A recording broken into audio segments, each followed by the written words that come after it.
And welcome back.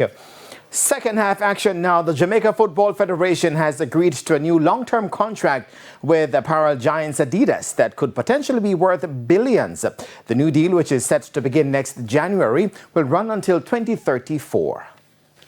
President of the Jamaica Football Federation, Michael Ricketts, is excited after signing an 8-year contract extension with sports apparel company Adidas.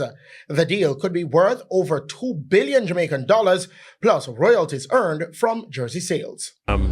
Jamaica is a brand, and Adidas did buy into the ideas that we would have presented. So it wasn't difficult to ask for an 8-year contract instead of the normal 4 years.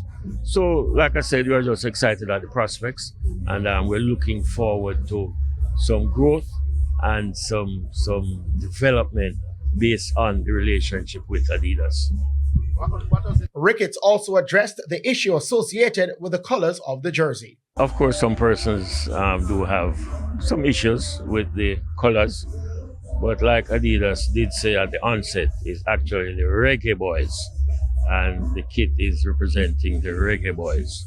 So that streak of red, of course, would be in support of Robert Marley. Assistant coach for the national team, Miguel Coley, also agrees with the color scheme. Well, it's the Reggae Boys. That's the name that is given to the football team. So from that aspect, there's always a cultural embodiment to the team, and the fact that reggae is our culture and football is also, we call it our physical culture. So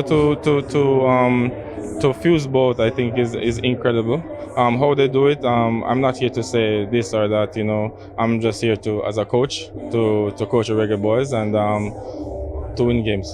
The JFF and Adidas first signed a deal back in 2022. Christopher Scott, TVJ Sports.